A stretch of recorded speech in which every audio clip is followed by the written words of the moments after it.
السلام علیکم عزیز طلباء و طالبات۔ اس سے قبل کے لیکچر میں ہم نے میر انیس کے لکھے ہوئے مرثیہ فرزند پیغمبر کا مدینے سے سفر ہے کہ ابتدائی 5 بند کا ہم نے مطالعہ کیا، اس کے معنی و تشریحات کو بھی ہم نے سمجھنے کی کوشش کی۔ یہ جو مرثیہ ہے اس میں حضرت امام حسین رضی اللہ تعالیٰ کے اس سفر کی داستان کو رقم کیا گیا ہے یا قلم بند کیا گیا ہے یا صف کرتاس پر موتیاں بکھیر دی گئی ہیں، جس کے مطالعہ کرنے سے غم حسین تازہ ہو جاتا ہے، اور غم حسین تازہ کرنا یا امام حسین کی یاد میں رونا یقیناً باعث ثواب ہے اور سنت رسول صلی اللہ علیہ وسلم۔ اب آپ طلباء یہ پوچھیں گے کیا یہ واقعہ حضور صلی اللہ علیہ وسلم کے زمانے میں ہی ہو گیا تھا جس کے سبب حضور صلی اللہ علیہ وسلم اس غم کو مناتے اور روتے، اظہار غم کرتے؟ نہیں، اس کا جواب ہے بالکل نہیں، بلکہ یہ تو آپ صلی اللہ علیہ وسلم کے پردہ فرمانے کے بعد، دنیا سے چلے جانے کے بعد کا واقعہ ہے۔ لیکن حضور صلی اللہ علیہ وسلم کو اللہ رب العزت نے اس واقعے کی قبل از وقت اطلاع دے دی تھی۔ آپ کو بتا دیا گیا تھا کہ آپ کے نواز رسول صلی اللہ علیہ وسلم اس دنیا سے جام شہادت نوش فرما کر جائیں گے۔ آپ کو یہاں تک بھی بتا دیا گیا تھا کہ حضور صلی اللہ علیہ وسلم کہ یہ پیاری نواسے حضرت امام حسین رضی اللہ تعالی کربلا کے میدان میں شہادت نوش فرمائیں گے، پیاسے شہید ہو جائیں گے، خاندان، قبیلہ، کنبہ سب کا سب پیاسا ہی دنیا سے رخصت ہو جائیں گے۔ آپ اس کو یاد کرتے، آپ اس واقعے کو، ہونے والے واقعے کو جب یاد کرتے تو حضور صلی اللہ علیہ وسلم کی آنکھیں پرنم ہو جاتی تھی۔ بس اسی بات سے پتہ چلتا ہے کہ حضرت امام حسین کی یاد میں رونا سنت رسول ہے، لیکن رونا ہے، گریباں چاک کرنا نہیں ہے۔ اتنا بڑا سانحہ ہو گیا، اتنا بڑا حادثہ ہو گیا، اتنا بڑا عظیم نقصان ہو گیا، لیکن تاریخ اٹھا کر دیکھیے، کیا حضرت زینب رضی اللہ عنہ تعالیٰ نے اپنا گریباں چاک کیا؟ کیا آپ رب العالمین سے شکوے اور شکایتیں کرتے رہی؟ نہیں، حضرت امام حسین رضی اللہ عنہ تعالیٰ نے بھی میدان کربلا میں خدا سے شکوہ نہیں کیا، کہا کہ یا رب العالمین اگر آپ اس سے راضی ہیں تو ہم بھی راضی ہیں۔ گریباں چاک کرنا نہیں ہے اسلام میں، دھاڑے مارنا نہیں ہے۔ غم ہوتا ہے، یہ تو انسانی فطرت ہے کہ غم میں انسان کی آنکھ نم ہوتی ہے، یاد تازہ کی جاتی ہے، لیکن گریباں چاک کرنا یقیناً سراسر غلط ہے۔ بہرکیف 5 بند میں نے اس سے قبل پڑھے ہیں اور ان کی تشریحات بھی آپ کو سمجھائی ہیں کہ وہ سفر کی ابتدا، ابھی سفر کی ابتدا نہیں ہوئی ہے، لیکن قبر تو مدینہ منورہ کے چپے چپے میں پھیل چکی ہے۔ بچہ بچہ یہ بات جان گیا ہے کہ حضرت امام حسین رضی اللہ عنہ تعالیٰ وہ نورانی گھرانہ، وہ رحمتوں کا گھرانہ، وہ نواز رسول صلی اللہ علیہ وسلم کا گھرانہ اب مدینۃ المنورہ سے کوچ کر جا رہا ہے، رحمتیں برکتوں سے محروم ہو جا رہا ہے مدینہ، کیونکہ حضرت امام حسین رضی اللہ تعالیٰ کی ذات باعث رحمت تھی۔ اب وہ کوفے کے لیے سفر کر رہے ہیں، کوفہ جا رہے ہیں۔ لوگوں نے حتی الامکان کوشش کی آپ کو روکنے کی، اور وہ محمد معصوم بچے ہیں تو ان کے ہم عمر بچے آ کر انہیں روکتے ہیں، دیگر اور لوگ آتے ہیں علی اکبر کو ملنے کے لیے، حضرت امام حسین رضی اللہ تعالیٰ کو ملنے کے لیے لوگ آتے ہیں۔ بڑے ہی خوبصورت انداز سے شاعر نے منظر کو پیش کیا ہے۔ کہتے ہیں رخصت کے لیے لوگ چلے آتے ہیں باہم، رخصت کے لیے یعنی ودا کرنے کے لیے، کسے ودا کرنے کے لیے؟ حضرت امام حسین رضی اللہ تعالیٰ کو ودا کرنے کے لیے، خدا حافظ کہنے کے لیے لوگ چلے آ رہے ہیں۔ ہر قلب حزین ہے، حزین کہتے ہیں غمگین ہونے کو، رنجیدہ ہونے کو، طول ہے یہ جمع حزان کی، حزین کے معنی غمگین ہوتے ہیں۔ ہر قلب، قلب کہتے ہیں دل کو، ہر دل اداس ہے، ہر دل کے اندر غم بھرا ہوا ہے۔ کس بات کا غم ہے؟ کہ حضرت امام حسین رضی اللہ تعالیٰ انہیں چھوڑ کر جا رہے ہیں، مدینہ المنورہ چھوڑ کر جا رہے ہیں، ایک ایسے سفر پر جا رہے ہیں جس میں پھر پلٹ کے آنے کے کوئی امکانات نہیں ہے۔ موسم گرم ہے نا، گرما کا بہت ہی عروج پر مہینہ ہے، تو ہر ایک چشم ہے پرنم، چشم آنکھ کو کہتے ہیں، ہر ایک آنکھ میں جو ہے آنسو بھرے ہوئے، ہر ایک کا دل غمگین ہے، اداس ہے، رنجیدہ ہے، غم کے مارے آنکھوں میں آنسو آئے ہوئے ہیں۔ لوگ آپ کو ملنے کے لیے آ رہے ہیں، جو درجو حضرت امام حسین رضی اللہ تعالیٰ سے لوگ ملنے آ رہے ہیں، اور ہر ملنے والے شخص کا دل اداس ہے، مایوس ہے، غمگین ہے، اور غم کے مارے اس کی آنکھ پرنم ہے۔ ایسا نہیں گھر کوئی کہ جس میں نہیں ماتم، آپ کے جانے کی خبر مدینہ المنورہ میں چاروں طرف پھیل گئی ہے، جس کے سبب ہر گھر میں غم کا ایک ماحول سا ہے، غم کی ایک چادر سی تنی ہوئی ہے، ایک ماتم سا ہے غم میں، غم کا غل ہے کہ چلا دل برے مخدوم عالم، دل برے مخدوم عالم، حسین مجھ سے ہیں میں حسین سے ہوں، جس نے حسین سے محبت کی گویا اس نے مجھ سے محبت کی، جس نے حسین سے بغض رکھا اس نے مجھ سے بغض رکھا۔ دل بر ہیں وہ، حضور صلی اللہ علیہ وسلم کے دل بر ہیں، حضور صلی اللہ علیہ وسلم انہیں بے پناہ محبت کرتے ہیں، آپ کے لب چومتے ہیں، آپ کو بوسے دیتے ہیں، آپ کو کاندھے پہ بٹھا لیتے ہیں۔ ایک دفعہ ایسا بھی وقت ہے کہ حضور صلی اللہ علیہ وسلم جو ہے گھوڑا بنی ہوئی ہے، اور حضور صلی اللہ علیہ وسلم پر حضرت امام حسین رضی اللہ تعالیٰ ایک صحابی رسول دیکھ کے بولتے واہ کیا سواری ہے، تو آقا نامدار صلی اللہ علیہ وسلم اس کے جواب میں کہتے ہیں ایسا مت کہو، سوار بھی تو دیکھو کتنا باقا ہے، کتنا خوبصورت ہے، کتنا پیارا ہے۔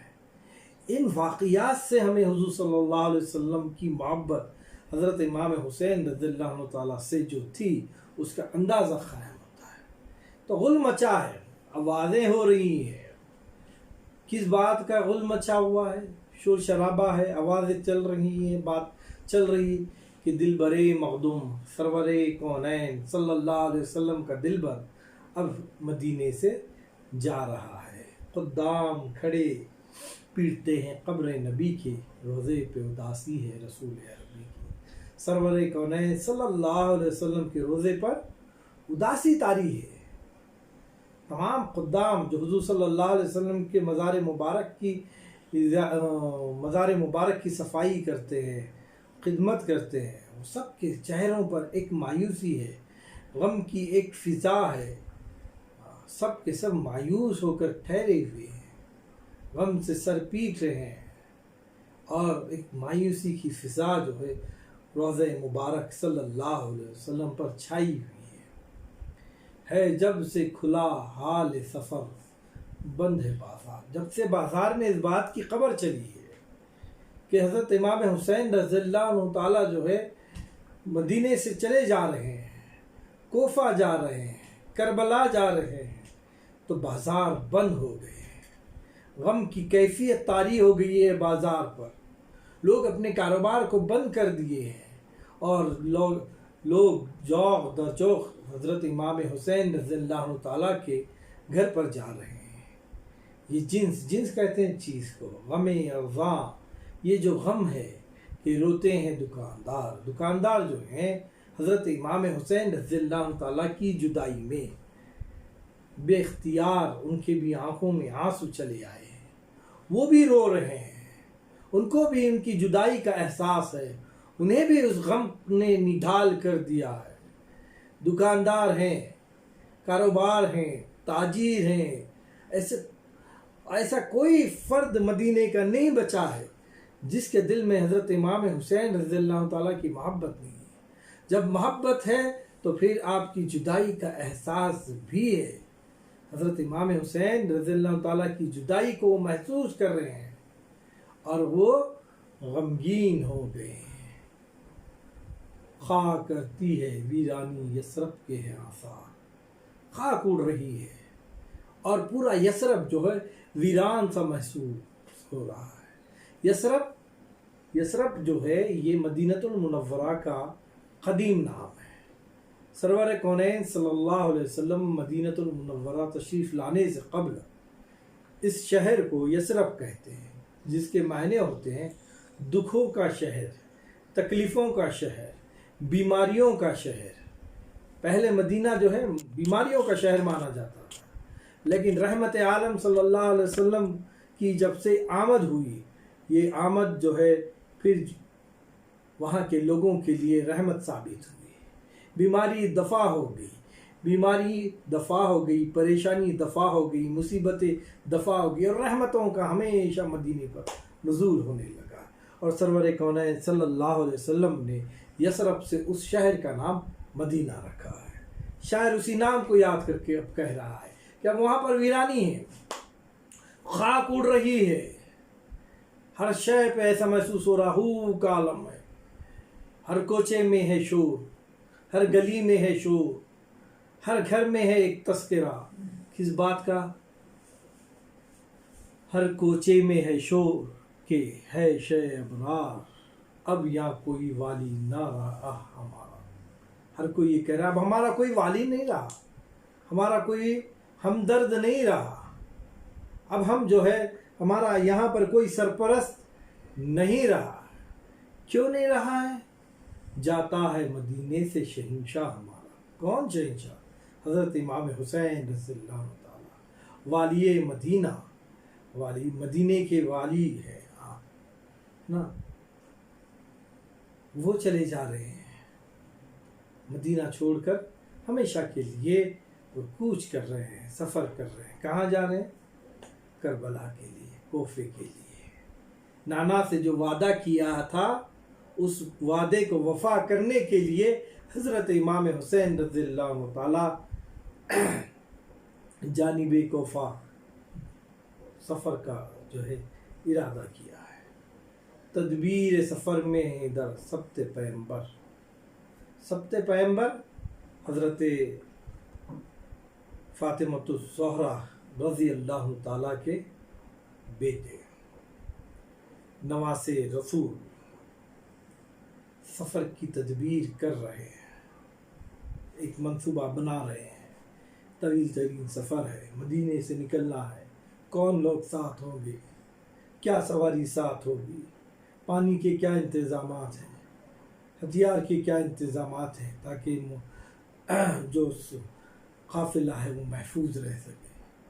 سفر طویل ہے اور اس طویل سفر کو کس طریقے سے طے کرنا ہے، اس سفر کی تدابیر کو جو ہے حضرت امام حسین رضی اللہ تعالیٰ سبت پیمبر یعنی نواس رسول صلی اللہ علیہ وسلم، فرزند بطول رضی اللہ تعالیٰ،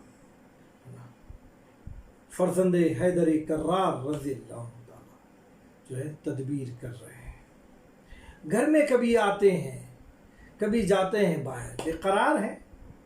ان کے لیے بھی کوئی یہ فیصلہ آسان نہیں ہے، کیونکہ سب سے عزیز ترین شے کائنات کی ان کے لیے اور تمام انسانیت کے لیے وہ تو مدینۃ المنورہ میں ہے۔ سرور کونین صلی اللہ علیہ وسلم تو مدینے میں آرام فرما رہے ہیں۔ وہ نواسہ جو اپنے نانا کے بغیر ایک لمحہ نہیں رہتا تھا، اب اس نواسے نے فیصلہ کیا ہے مدینہ چھوڑ کر جانے کا۔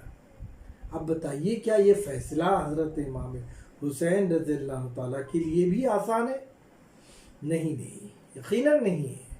بڑا ہی مشکل ترین فیصلہ ہے حضرت امام حسین رضی اللہ تعالیٰ کے لیے کہ وہ مدینۃ المنورہ چھوڑے اور چھوڑ کر کوفہ جائے، لیکن آپ نے وعدہ کیا تھا سرور کونین صلی اللہ علیہ وسلم، اسی وعدے کو وہ وفا کرنے جا رہے ہیں۔ بے چینی کا عالم ہے، کبھی گھر میں آتے ہیں، کبھی گھر کے باہر جاتے ہیں، کبھی پوری کیفیات کو دیکھتے ہیں، کبھی سامان سفر کو دیکھتے ہیں، ہاں اسباب نکلواتے ہیں عباس دلاور۔ حضرت عباس رضی اللہ تعالیٰ پورے سامان نکالتے ہیں، دیکھتے ہیں، تلاش کرتے ہیں کیا کمی ہے، کیا بیشی ہے، کیا ضروری ہے، کیا نہیں ہے۔ ہاں وہیں اکبر جو ہیں تقسیم سواری کے تردد میں ہے اکبر۔ ہاں کون کس سواری پر بیٹھے گا، کون اونٹ پر بیٹھے گا، کون گھوڑے پر سواری کرے گا، کون پیدل چلے گا، ان کی حفاظت کون کرے گا، یہ سب تردد میں اس کے انتظامات میں حضرت علی اکبر رضی اللہ تعالیٰ شے کو جنہیں لے جانا ہے وہ پاتے ہیں گھوڑے۔ حضرت امام حسین رضی اللہ تعالیٰ کے لیے گھوڑا تیار کیا جا رہا ہے۔ آپ جس گھوڑے پر بیٹھ کر جا رہے ہیں اس گھوڑے کو جو ہے تیار کی جا رہی ہے، اس کے نال دیکھے جا رہے ہیں، اس کا پورا مزاج کو پرکھا جا رہا ہے۔ ہاں ہر کوئی جو ہے گھوڑے لے کر آ رہے ہیں۔ خالی ہوا استبل چلے آتے ہیں گھوڑے۔ کیوں آ رہے ہیں گھوڑے اس لیے آ رہے ہیں تاکہ وہ سواری کی شکل میں کوفے کی جانب جا رہے ہیں۔ استبل میں رکھے ہوئے گھوڑے لے کر آ رہے ہیں۔ خالی ہو گیا استبل پورا، استبل میں سے گھوڑے لے کر آ گئے ہیں تاکہ یہ جو قافلہ ہے 72 لوگوں کا جنہوں نے سر کٹایا لیکن سر جھکایا نہیں، وہ قافلہ ان کے سفر کے لیے استبل میں سے گھوڑے چلے آ رہے ہیں۔ یہ تھے 3 بند۔ اب باقی اور 2 بند باقی ہیں جو ہمارے نصاب میں شامل ہیں۔ ان 3 بندوں میں ہم نے مدینے میں جو کیفیت طاری ہو گئی تھی حضرت امام حسین رضی اللہ تعالیٰ کے سفر کی خبر سننے کے بعد، اس کیفیت کو ہم نے پڑھا ہے اور اس کی تشریح کو بھی دیکھا ہے کہ کس طرح مدینۃ المنورہ پہ غم انگیز فضا قائم ہوتی ہے اور ہر گھر غم سے جو ہے نڈھال ہو جاتا ہے، ہر فرد غم سے نڈھال ہو جاتا ہے۔ تمام باتوں کو ہم نے تفصیلی انداز سے سمجھا ہے، اس کے معنی بھی الفاظ بھی سمجھنے کی کوشش کی، جیسے کہ حزی کہتے ہیں غم انگیز انداز کو، ہے نا، سبت کہتے ہیں نواز رسول کو، تردد کہتے ہیں سوچ و فکر کو، ہے نا۔ تو یہ سب باتیں ہم نے سمجھنے کی کوشش کی ہیں، الفاظ کے معنی ہم نے جاننے کی کوشش کی ہیں۔ بقیہ 2 بند ہیں انشاءاللہ تعالیٰ عزیز، وہ دوسرے ویڈیو میں ہم سمجھنے کی کوشش کریں گے اور اس کو پڑھیں گے۔ شکریہ۔